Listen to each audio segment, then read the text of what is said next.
Do you ever feel like you're running in place? You're checking things off your to-do list, staying busy, but at the end of the day, you wonder, am I actually making progress? I'm going to show you how to get more done in 1 week than most people manage in an entire year. We all have the same 24 hours in a day. The difference is how you use that time. Most people waste it on the wrong things. A lot of productivity advice out there is about time management, how to organize your tasks, block out your calendar, and cram more into your day. But here's the problem. None of that matters if you're focusing on the wrong tasks. Being busy doesn't mean you're being productive. In this video, I'll give you 4 powerful questions that will help you cut through the noise, focus on what really matters, and wake up to your potential. The 3 stages of life. Let's zoom out and look at life as a whole. Imagine your life divided into 3 major stages. 0 to 25 years old. This is the learning phase. You're in school, absorbing knowledge, preparing for real life. It's a time of exploration, growth, and figuring out who you are. 25 to 65 years old. This is the working phase. These are the so-called prime years of your life, where you're expected to grind, build your career, raise a family, and accumulate wealth. Society tells you this is when you're supposed to be at your most productive. 65 years and older.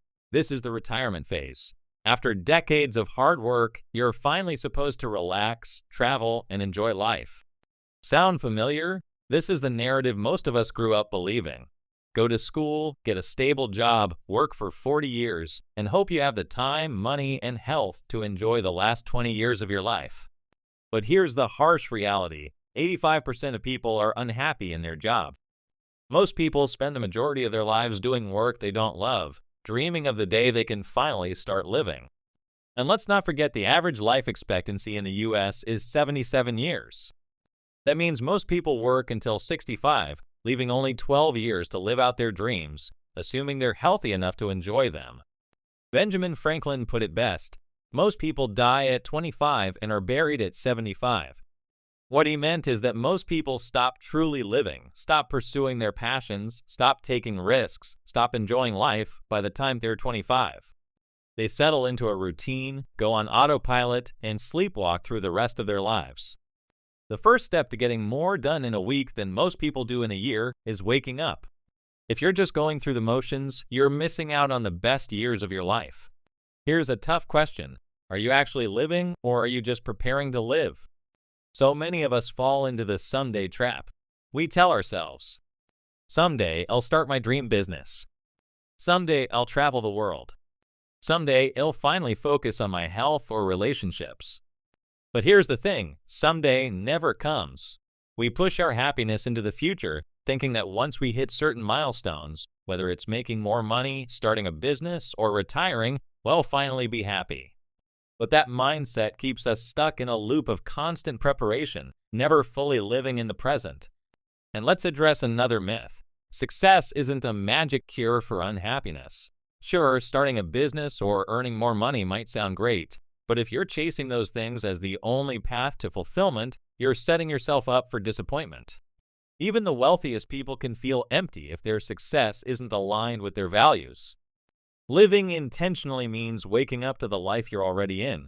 It's about making choices that matter today, not waiting for some distant future to give you permission to start living. The 4 life-changing questions. Let's get practical.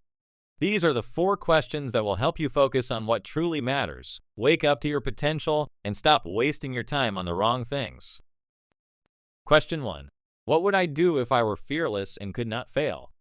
Fear is the biggest roadblock to success. Think about it. How many times have you had a great idea, only to shoot it down with doubts like, I'm not good enough. I don't have the resources. What if I fail? Now imagine a world where fear didn't exist. Imagine you had unlimited confidence and knew you couldn't fail. What would you do? Would you quit your job and pursue your passion? Start that YouTube channel? Take a big risk on an idea that excites you? The truth is, most of our fears are irrational. They're there to keep us comfortable, not to help us grow.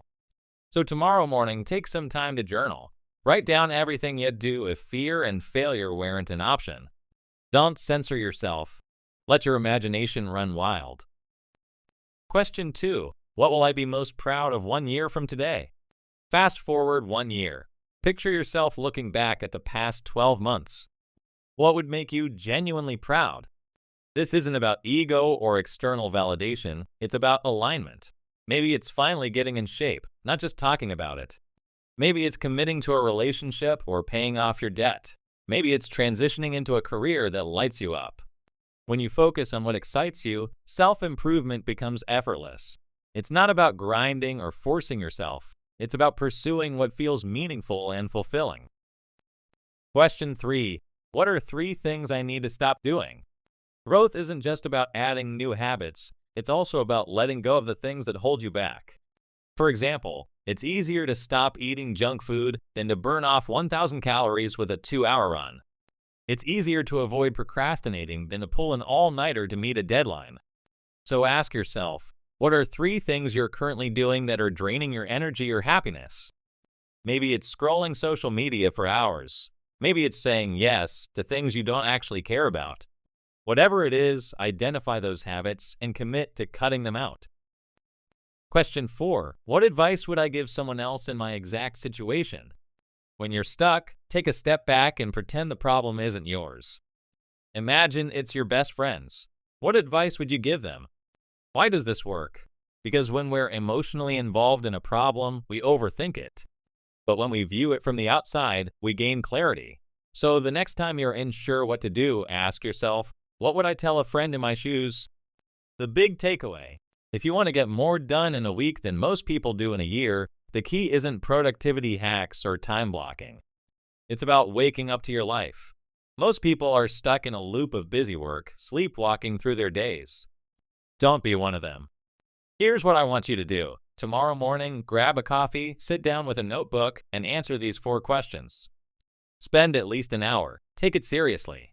This isn't just another self-improvement exercise. It's a chance to wake up to your potential. Let me know in the comments, which question resonated with you the most? Are you ready to stop settling and start living? I'd love to hear your thoughts. If you're thinking of creating passive income and haven't taken the step forward, let this be your sign. In my next video, I'll show you the best automated AI side hustles of 2025. I'll see you there.